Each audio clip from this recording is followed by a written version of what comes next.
Hello दोस्तों, क्या आपने कभी ऐसा फील किया है कि आपकी लाइफ एक ऐसे मोड़ पर आकर रुक गई है जहां ना पीछे जाने की हिम्मत बची है और ना आगे बढ़ने की कोई उम्मीद? जहां हर सुबह एक बोझ जैसी लगती है और हर रात रिग्रेट्स के साथ गुजरती है? जहां आप हंसते तो हो लेकिन अंदर से पूरी तरह टूटे हुए होते हो? जहां दुनिया आपको स्ट्रांग समझती है लेकिन आप खुद को अंदर से हॉलो फील करते हो? कभी कभी लाइफ हमें ऐसे एक्सपीरियंसेस से गुजारती है जो हमें अंदर तक तोड़ देते हैं। हम रिलेशनशिप्स में टूटते हैं, ट्रस्ट में धोखा खाते हैं, फेलियर से डर जाते हैं और धीरे धीरे हम खुद से ही डिस्कनेक्ट हो जाते हैं। लेकिन क्या आपने कभी सोचा है कि जो पूरी तरह से बिखर चुका है, क्या उसे फिर से जोड़ा जा सकता है? क्या एक बार हार चुका इंसान फिर से वो स्पार्क महसूस कर सकता है? क्या कोई इंसान खुद को दोबारा बना सकता है एक नए वर्जन में? यही सवाल हमें उस जर्नी की ओर ले जाता है जहां हम खुद को फिर से रीबिल्ड करना सीखते हैं। लेकिन ये जर्नी आसान नहीं होती। ये उन पुराने घावों से होकर गुजरती है जिन्हें हम सालों से छुपाते आ रहे होते हैं। उन इमोशंस से जिनसे हम भागते भागते थक चुके होते हैं। ये एक ऐसा रास्ता है जिसमें ना कोई शॉर्टकट होता है, ना कोई मैजिक फॉर्मूला। सिर्फ होता है एक रॉ, रियल और पेनफुल प्रोसेस जिसमें हम अपने सबसे डरावने हिस्सों से मिलते हैं। लेकिन इसी पेन में एक स्ट्रेंथ छुपी होती है, क्योंकि जब हम खुद को पूरी तरह से समझने लगते हैं तभी हमें खुद को फिर से बनाने की ताकत मिलती है। रीबिल्डिंग का मतलब है खुद को माफ करना, खुद को एक्सेप्ट करना और खुद के लिए खड़ा होना। यही वो जर्नी है जिसमें हम खुद से लड़ते हैं, खुद को हील करते हैं और फिर खुद के लिए एक नई आइडेंटिटी क्रिएट करते हैं। इस पूरी प्रोसेस में ना कोई आपको गाइड करेगा और ना ही कोई परफेक्ट रास्ता दिखाएगा, क्योंकि असली लड़ाई तो अंदर चलती है, माइंड और हार्ट के बीच। और जब तक आप खुद के अंदर झांकना नहीं चाहते तब तक बाहर की कोई भी रोशनी आपको रास्ता नहीं दिखा सकती। अब सवाल यह है, क्या आप तैयार हैं खुद से मिलने के लिए, अपने अंदर के उस इंसान को पहचानने के लिए जो हर बार टूटने के बाद भी उठता है, जो हर दर्द को झेलकर फिर भी मुस्कुराने की कोशिश करता है? क्या आप रेडी हो खुद को दोबारा बनाने के लिए? एक नया वर्जन, न्यू माइंडसेट और एक फियरलेस लाइफ? अगर हाँ, तो ये कहानी आपके लिए है, क्योंकि अब वक्त आ गया है। रिबिल्ड योरसेल्फ करने का मकसद यही है कि जब अगली बार आप आईने में देखें तो आपको एक ऐसा चेहरा नजर आए जो टूटकर नहीं बल्कि फिर से बनकर खड़ा हो। और वो चेहरा आप खुद होंगे। Chapter 1, rebuilding begins with awareness. क्या आपने कभी अपने ही अंदर एक अजीब सी बेचैनी महसूस की है, जैसे सब कुछ होते हुए भी कुछ अधूरा सा लगता है? जिंदगी अपनी रफ्तार से चल तो रही है लेकिन आप कहीं खो से गए हैं। वो सुबह जो पहले फ्रेश लगती थी अब एक बोझ बन गई है। वो लोग जिनके साथ कभी हंसी मजाक होता था अब उनसे बात करने का मन नहीं करता। और सबसे डरावनी बात, आप अब खुद को भी ठीक से महसूस नहीं कर पाते। यहीं से शुरुआत होती है उस जर्नी की जिसे कहते हैं रीबिल्डिंग। लेकिन इस जर्नी का पहला कदम है अवेयरनेस, यानी जागरूकता। अवेयरनेस का मतलब है खुद से सवाल करना, क्या मैं वाकई खुश हूं? क्या मेरी जिंदगी मेरी एक्सपेक्टेशंस पर खरी उतर रही है? क्या मैं वही इंसान हूं जो कभी बनना चाहता था? और जब इन सवालों के जवाब चुप्पी में मिलते हैं तब दिल के अंदर कुछ टूटने लगता है। लेकिन उसी टूटन में एक नया बीज उगता है, परिवर्तन का बीज। अधिकतर लोग इस मोड़ पर डर जाते हैं और पीछे हट जाते हैं, क्योंकि खुद की सच्चाई से सामना करना आसान नहीं होता। दूसरों को ब्लेम करना आसान लगता है, वक्त को, हालातों को, लोगों को। लेकिन सच्चाई ये है कि जब तक हम अपनी इनर वॉइस को नहीं सुनते तब तक कोई हीलिंग शुरू नहीं होती। अवेयरनेस हमें यह सिखाती है कि चेंज बाहर नहीं, अंदर से शुरू होता है। जब आप अपनी इमोशनल वुंड्स को रिकॉग्नाइज करते हो, अपनी सप्रेस्ड फीलिंग्स को एक्सेप्ट करते हो, तभी आप अंदर से मजबूत बनने लगते हो। ये वही मोमेंट होता है जब आप खुद को पहली बार ऑनेस्टी के साथ देखते हो, ना दिखावे में, ना सोशल मास्क में, बल्कि अपनी असलियत के साथ। और यहीं से वो रीबिल्डिंग शुरू होती है जो जिंदगी को एक नया मीनिंग देती है। अवेयरनेस एक मिरर की तरह होता है जो आपके अंदर की हर रियलिटी को साफ साफ दिखाता है। शायद वो दिखावा ना हो जो आप दुनिया को दिखाते हैं, लेकिन वही सच होता है जो आपको बदलने के लिए जरूरी होता है। और जब आप इस मिरर में बिना डरे झांक लेते हैं, तभी आप खुद से कह पाते हैं, अब बहुत हो गया, अब मुझे खुद को फिर से बनाना है। तो क्या आप उस मिरर में झांकने के लिए तैयार हैं? क्योंकि यहीं से असली बदलाव की शुरुआत होती है। Chapter 2, understanding and healing trauma. कभी कभी हम जिंदगी में आगे बढ़ते रहते हैं, बिना रुके, बिना थके, लेकिन अंदर ही अंदर हम उन अधूरे चैप्टर्स को कैरी कर रहे होते हैं जिन्हें हमने कभी प्रॉपरली बंद ही नहीं किया। वो बातें जो बचपन में चोट बनकर दिल में घर कर गई थी, वो लोग जिन्होंने हमारा ट्रस्ट तोड़ा, वो फेलियर्स जो हमें आज भी रातों को सोने नहीं देते, वो बातें जो हम किसी से कह नहीं पाए और धीरे धीरे खुद से भी छुपा ली। यही होते हैं हमारे ट्रॉमास जो दिखते नहीं, लेकिन अंदर ही अंदर हमारी सोच, हमारे डिसीजंस, हमारे रिलेशनशिप्स, यहां तक कि हमारी आइडेंटिटी को साइलेंटली कंट्रोल करते हैं। ट्रॉमा सिर्फ एक पेनफुल मेमोरी नहीं होती, ये एक ऐसा इनविजिबल पॉइजन होता है जो धीरे धीरे हमारी सोल को मारता है, बिना शोर किए, बिना किसी को पता चले। हम दूसरों को मुस्कुराकर फेस करते हैं, लेकिन अंदर से वी फील ब्रोकन। हम परफेक्टली नॉर्मल दिखते हैं, लेकिन इमोशंस के लेवल पर शैटर्ड होते हैं। और सबसे ज्यादा डरावनी बात यह होती है कि हमें पता भी नहीं होता कि हम अंदर से हर्ट हैं। इसलिए हीलिंग का पहला स्टेप है समझना, अपने ट्रॉमा को पहचानना, उसे वैलिडेट करना, ना कि उसे इग्नोर करना या प्रिटेंड करना कि आई एम ओके। क्योंकि जब तक आप ये नहीं मानेंगे कि आप हर्ट हुए हैं, तब तक आप खुद को हील करने की परमिशन ही नहीं देंगे। हीलिंग कोई मैजिकल प्रोसेस नहीं है, ये एक पेनफुल जर्नी है जहां आपको उन पेनफुल मोमेंट्स को रीविजिट करना पड़ता है जिनसे आप भागते आए हैं। शायद आपको रोना पड़े, खुद से लड़ना पड़े, कभी खुद पर गुस्सा आएगा, कभी गिल्ट महसूस होगा, लेकिन यकीन मानिए यह हर इमोशन एक स्टेप है आपकी रिकवरी की साइड। और एक दिन ऐसा आएगा जब वही घाव जिनसे आप टूटे थे वो आपके सबसे बड़े स्ट्रेंथ्स बन जाएंगे। ट्रॉमा को हील करने का मतलब है अपने पास्ट को एक्सेप्ट करना और उसे एक ऐसे चैप्टर की तरह बंद करना जो अब आपकी कहानी को डिफाइन नहीं करेगा, बल्कि आपको एक नए रास्ते पर लेकर जाएगा। क्योंकि असली फ्रीडम तब मिलती है जब आप अपने पास्ट को होल्ड करना छोड़ देते हैं। तो अगर आप आज भी अपने अंदर कहीं ना कहीं हर्ट महसूस करते हैं, तो खुद से कहिए, मैं अब और भागूंगा नहीं, मैं फेस करूंगा, फील करूंगा और फिर हील करूंगा। यही वो प्रॉमिस है जिससे आपकी हीलिंग जर्नी शुरू होती है। Chapter 3, letting go of what no longer serves you. कभी कभी हमारी सबसे बड़ी तकलीफ वो नहीं होती जो हमें किसी ने दी हो, बल्कि वह होती है जिसे हम जाने नहीं दे रहे होते। पुरानी यादें, टॉक्सिक रिलेशनशिप्स, खुद से जुड़ी नेगेटिव बिलीव्स, या फिर वो गिल्ट जो सालों से दिल पर बोझ बनकर बैठा है। हम सोचते हैं कि अगर हम किसी चीज को छोड़ देंगे तो शायद कमजोर लगेंगे, शायद लोग कहेंगे कि हमने हार मान ली। लेकिन सच ये है कि लेटिंग गो वीकनेस नहीं, बल्कि सबसे बड़ी ताकत होती है। क्योंकि छोड़ना सिर्फ किसी इंसान को या किसी मेमोरी को अलविदा कहना नहीं होता, बल्कि ये खुद से ये कहना होता है कि अब बहुत हो गया, अब मैं अपनी पीस की कीमत पर कुछ भी नहीं रखूंगा।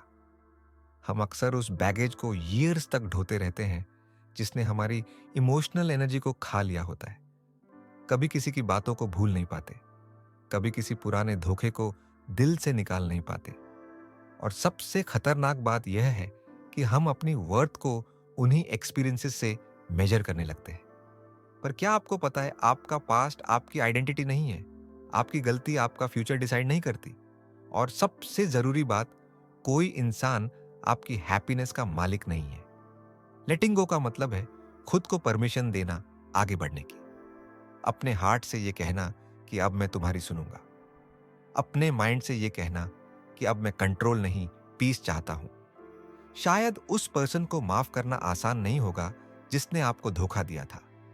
शायद उस फेलियर को भूलना मुश्किल होगा जिसने आपकी पूरी सेल्फ कॉन्फिडेंस को हिला दिया था। शायद खुद को फॉरगिव करना सबसे पेनफुल प्रोसेस होगा। लेकिन याद रखिए, जिन चीजों को आप टाइट पकड़े हुए हैं वही सबसे ज्यादा आपको नीचे खींच रही है।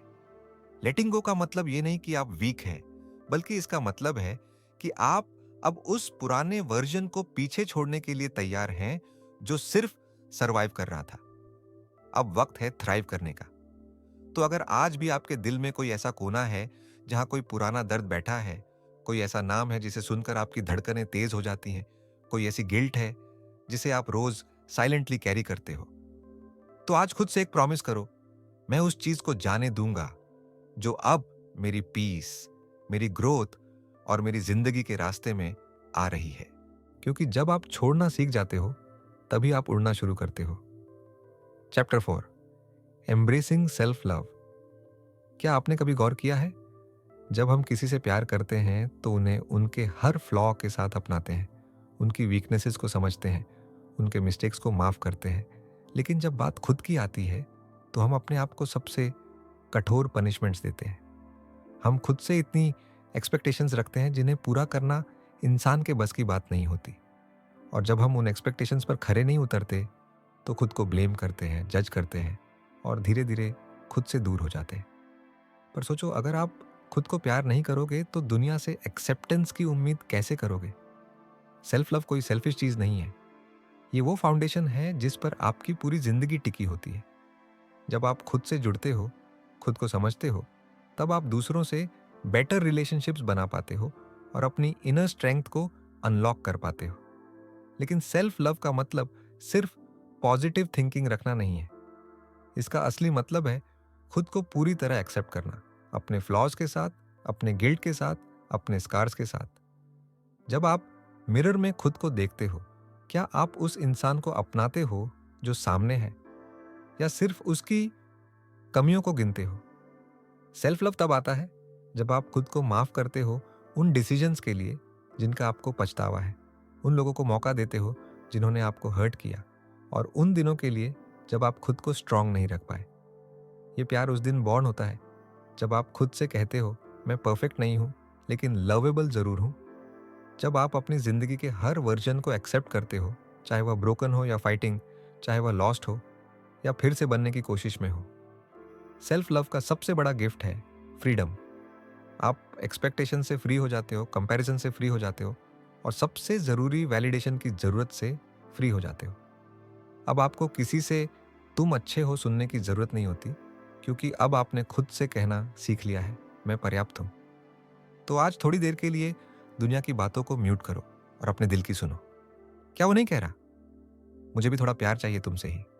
क्योंकि सबसे स्ट्रांग इंसान वही होता है जो टूटने के बाद भी खुद को गले लगाना नहीं भूलता। Chapter 5, cultivating emotional resilience. क्या आप जानते हैं कि जिंदगी में सबसे ज्यादा एडमायर्ड इंसान कौन होता है? वह नहीं जो कभी गिरा नहीं, बल्कि वह होता है जो हर बार गिरने के बाद भी और ज्यादा मजबूती से उठा। क्योंकि असली ताकत मसल्स में नहीं, मन में होती है, और उस ताकत को कहते हैं इमोशनल रेजिलियंस। इमोशनल रेजिलियंस का मतलब ये नहीं कि आप कभी दुखी नहीं होंगे या फिर आपकी जिंदगी में कभी प्रॉब्लम्स नहीं आएंगी, बल्कि इसका मतलब है कि जब मुसीबत आए तो आप टूटे नहीं, झुके नहीं, बल्कि उसी दर्द को ताकत में बदल दें। बहुत बार हम सोचते हैं कि अगर हम रोते हैं, अगर हम अंदर से हिल गए हैं, तो शायद हम कमजोर हैं, लेकिन यह सच नहीं है। इमोशंस को फील करना वीकनेस नहीं, इंसानियत की सबसे गहरी पहचान है। रेजिलियंस तब आती है जब आप अपनी इमोशंस को दबाते नहीं, बल्कि उन्हें समझते हैं, एक्सेप्ट करते हैं और फिर उनसे ऊपर उठते हैं। आप सोचिए, हर बार जब किसी ने आपको अंडर एस्टिमेट किया, हर बार जब किसी ने आपका दिल तोड़ा, हर बार जब आपकी उम्मीदें टूट गईं, आपने फिर भी आगे चलना नहीं छोड़ा। यही है आपका इमोशनल रेजिलियंस, वो इनविजिबल आर्मर जो आपको हर बार थोड़ा और मजबूत बनाता गया। लेकिन यह ताकत बिना ट्रेनिंग के नहीं आती। इसके लिए आपको खुद से अनकंफर्टेबल सवाल पूछने पड़ते हैं। क्या मैं अपने इमोशन से भाग रहा हूं? क्या मैं खुद को सिचुएशंस का शिकार बना रहा हूं या वॉरियर बना रहा हूं?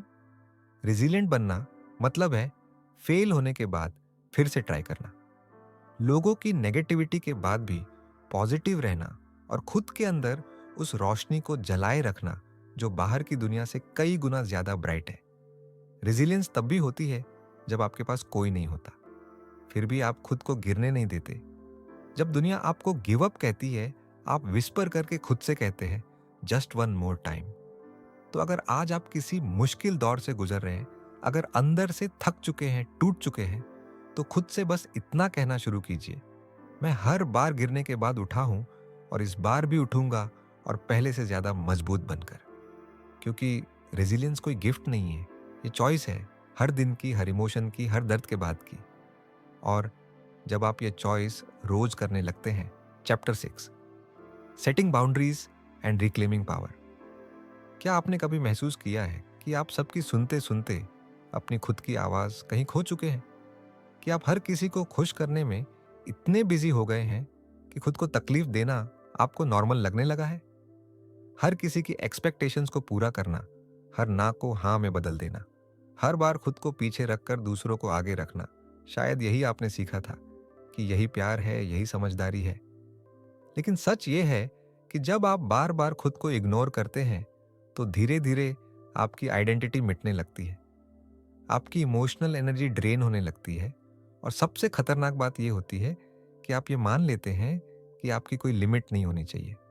यहीं से शुरू होती है सेल्फ बिट्रेयल, और यहीं जरूरत होती है बाउंड्रीज की। बाउंड्रीज यानी वो हेल्थी लाइंस जो तय करती हैं कि आप किसे कितना अलाउ करेंगे, कौन आपके इमोशंस को टच कर सकता है, और किसे नो कह देना ही आपके मेंटल पीस के लिए जरूरी है। लोग अक्सर बाउंड्रीज को ईगो समझते हैं, लेकिन बाउंड्रीज का मतलब होता है खुद के साथ ईमानदार रहना। जब आप ना कहना सीखते हैं तो दरअसल आप खुद से हाँ कहना शुरू करते हैं। बाउंड्रीज बनाना मतलब है अपनी इमोशनल स्पेस की रक्षा करना, उन लोगों को बाहर रखना जो आपको बार बार तोड़ते हैं, और उन लोगों को पास आने देना जो आपको समझते हैं, अपनाते हैं। शायद शुरुआत में ये मुश्किल लगेगा, लोग नाराज होंगे, शिकायत करेंगे, गिल्ट देंगे, लेकिन याद रखिए, हर बार जब आप एक क्लियर बाउंड्री बनाते हैं, आप अपने अंदर की पावर को रिक्लेम करते हैं। आप खुद को ये मैसेज देते हैं कि मेरी फीलिंग्स भी मैटर करती है, मैं भी डिजर्व करता हूं रिस्पेक्ट, केयर और स्पेस। बाउंड्रीज आपको कोल्ड नहीं बनाती, बल्कि आपको क्लियर बनाती है, और क्लैरिटी ही वो स्ट्रेंथ है जो आपको इमोशनली स्टेबल, मेंटली पीसफुल और स्पिरिचुअली ग्राउंडेड बनाती है। तो अगर आज भी आपकी जिंदगी में ऐसे लोग हैं जो आपकी एनर्जी कंज्यूम करते हैं, आपकी लिमिट्स को इग्नोर करते हैं और आपकी प्रेजेंस को ग्रांटेड लेते हैं, तो एक बार बोल्ड होकर खुद से कहिए, अब काफी हुआ, अब मैं अपने लिए खड़ा हो रहा हूं। क्योंकि जब आप अपनी बाउंड्रीज डिफाइन करते हैं, तभी आप अपनी डिग्निटी और आइडेंटिटी को प्रोटेक्ट करते हैं, और वही होता है रिक्लेमिंग योर पावर। ये बातें हैं चैप्टर से द जर्नी ऑफ फॉरगिवनेस की। क्या आपने कभी किसी को दिल से माफ किया है? उस इंसान को जिसने आपको अंदर तक तोड़ दिया था, या फिर खुद को माफ किया है उन डिसीजंस के लिए जिनका आज भी आपको पछतावा है? फॉरगिवनेस सुनने में जितना आसान लगता है, असल में उतना ही मुश्किल होता है, क्योंकि माफ करना कोई शब्द नहीं है, ये एक यात्रा है, एक ऐसा सफर जो हमें हमारे सबसे गहरे जख्मों के पास ले जाता है। हम में से बहुत से लोग माफ करने की बात करते हैं, लेकिन अंदर ही अंदर उस दर्द को अब भी सीने से लगाए बैठे हैं, जैसे वह घाव हमारी पहचान बन चुका हो। कभी किसी ने हमारे ट्रस्ट को तोड़ा, कभी किसी अपने ने साथ छोड़ दिया, कभी हम खुद ही बन गए अपनी सबसे बड़ी गलती, और फिर हम उस दर्द को रिपीट करते रहते हैं, हर थॉट में, हर याद में, हर बार उस इंसान या उस सिचुएशन को दोष देते हुए जीते हैं। लेकिन सच्चाई यह है कि जितनी बार हम उस दर्द को दोहराते हैं, हम उतनी ही बार खुद को कैद करते हैं। फॉरगिवनेस कोई दूसरों के लिए नहीं होता, ये सबसे पहले खुद के लिए होता है। माफ करने का मतलब ये नहीं कि हम उस गलती को सही मानते हैं या उस इंसान को फिर से मौका दे रहे हैं, बल्कि इसका मतलब है कि हम अपने दिल से बोझ हटाना चाहते हैं ताकि हम आगे बढ़ सकें, खुलकर जी सकें। जब हम माफ करते हैं तो हम अपने अंदर के पॉइजन को निकालते हैं, वो पॉइजन जो धीरे धीरे हमारी हैप्पीनेस, हमारी पीस और हमारी आत्मा को खा रहा होता है। और सबसे बड़ी बात, हमें खुद को माफ करना सीखना होता है, क्योंकि हम सभी ने ऐसे डिसीजंस लिए हैं जिन पर आज भी अफसोस होता है। लेकिन जब तक आप खुद को माफ नहीं करेंगे, तब तक आप खुद से जुड़ ही नहीं पाएंगे। Forgiveness is freedom, it's a silent whisper with in that says, मैं अब और कैद नहीं रहना चाहता, मैं अब उस दर्द से नहीं, खुद से जुड़कर जीना चाहता हूँ। तो अगर आज भी आपके दिल में कोई ऐसा नाम है जिसे याद करके आपकी आंखें भर आती हैं, या कोई पुराना वर्जन है आपका जिसे सोचकर शर्मिंदगी होती है, तो आज एक छोटी सी शुरुआत कीजिए। खुद से कहिए, मैं माफ़ करता हूँ उन्हें भी और खुद को भी, क्योंकि मैं अब आज़ादी चाहता हूँ, पूरी सच्चाई के साथ जीना चाहता हूँ। क्योंकि माफ़ करना हार नहीं है, ये वह जीत है जो आपको आपके अंदर से आज़ाद करती है। चैप्टर 8, लिविंग ऑथेंटिकली और फियरलेसली। क्या आपने कभी भीड़ में खड़े होकर ऐसा फील किया है कि आप सबके बीच होते हुए भी खुद से बहुत दूर है, कि जो आप दिखा रहे हो वह असली आप नहीं है, बल्कि एक ऐसा वर्जन है जिसे आपने दुनिया को खुश करने के लिए पहना हुआ है? हम लाइफ के हर मोड़ पर अपना फेस, टोन और बिहेवियर बदलते रहते हैं ताकि लोग हमें पसंद करें, एक्सेप्ट करें और जज ना करें। और इसी कोशिश में हम अपने अंदर के उस प्योर, रॉ और असली इंसान को खो देते हैं, जो बस यही चाहता था, खुद को वैसे ही जीना जैसे वह है। लेकिन एक सवाल है, कब तक? कब तक हम खुद को छुपाकर, अपनी ऑथेंटिसिटी को दबाकर सिर्फ अप्रूवल के लिए जिएंगे? लिविंग ऑथेंटिकली का मतलब है अपनी अंदर की आवाज सुनना, अपनी ट्रूथ को अपनाना और खुद को परमिशन देना कि मैं जैसा हूं वैसा ही ठीक हूं। ये रास्ता आसान नहीं होता, क्योंकि जब आप अपने असली रूप में जीते हैं तो लोग चौंकते हैं। कुछ नाराज होंगे, कुछ दूर हो जाएंगे और कुछ कहेंगे कि तुम बदल गए हो। लेकिन सच्चाई ये है कि आप बदले नहीं हैं, आप पहली बार अपने असली रूप में सामने आए हैं। ऑथेंटिक लाइफ जीना मतलब है ना कहने की हिम्मत रखना, अपनी वैल्यूज पर टिके रहना और अपने डर को फेस करते हुए भी आगे बढ़ते जाना। और यहां आता है दूसरा वर्ड, फियरलेसली। डर सबके अंदर होता है, रिजेक्शन का, फेलियर का, अकेले पड़ जाने का। लेकिन जब आप अपनी ऑथेंटिसिटी पकड़ लेते हैं तो धीरे धीरे वो डर आप पर हावी होना छोड़ देता है। आपको लोगों के वैलिडेशन की जरूरत नहीं रहती, क्योंकि आपने खुद को अप्रूव करना सीख लिया होता है। अब आप उस ट्रूथ के साथ जीते हैं जिसमें ना दिखावा है, ना कंपैरिजन, बस क्लैरिटी है कि मैं कौन हूं और मुझे कैसी लाइफ जीनी है। और यही होती है असली आजादी, जब ना आप रोल्स निभा रहे होते हैं, ना मास्क पहन रहे होते हैं, बल्कि हर दिन खुद के सबसे असली वर्जन में जी रहे होते हैं। तो अगर आज भी आपके अंदर कहीं ये आवाज है जो कहती है, मैं थक चुका हूं ये दिखावा करते करते, मैं अब सिर्फ खुद के लिए जीना चाहता हूं, तो खुद से एक बात कहिए, अब और नहीं। अब मैं वही बनूंगा जो मैं हूं और वैसे ही जीऊंगा जैसे मेरी सोल चाहती है। क्योंकि इस दुनिया को आपके परफेक्ट वर्जन की नहीं, आपके असली वर्जन की जरूरत है। तो दोस्तों, ये सिर्फ एक किताब नहीं थी, ये एक आईना था जिसमें आपने खुद को देखा, अपनी परछाइयों को महसूस किया और उन हिस्सों को समझा जिन्हें आप अब तक अनदेखा करते आए थे। रीबिल्ड योरसेल्फ कोई शॉर्टकट नहीं देता, ना ही ये कहता है जिंदगी आसान नहीं हो जाएगी, बल्कि ये आपको उस सच्चाई से मिलवाती है जो आपको तोड़ने नहीं, बल्कि गहराई से जोड़ने आई है। क्योंकि असली रिबिल्डिंग वहीं से शुरू होती है जहां आप अपने टूटे हुए हिस्सों से भागते नहीं, बल्कि उन्हें प्यार से उठाकर फिर से जोड़ना सीखते हैं। इस सफर में आप खुद से सवाल करते हैं, खुद को माफ करते हैं, पुराने जख्मों को महसूस करते हुए हीलिंग करना सीखते हैं। और फिर एक दिन आप खुद के उस वर्जन के सामने खड़े होते हैं जो कमजोर नहीं, बल्कि पूरी तरह से जागा हुआ होता है, जो सेल्फ रिलायंट होता है।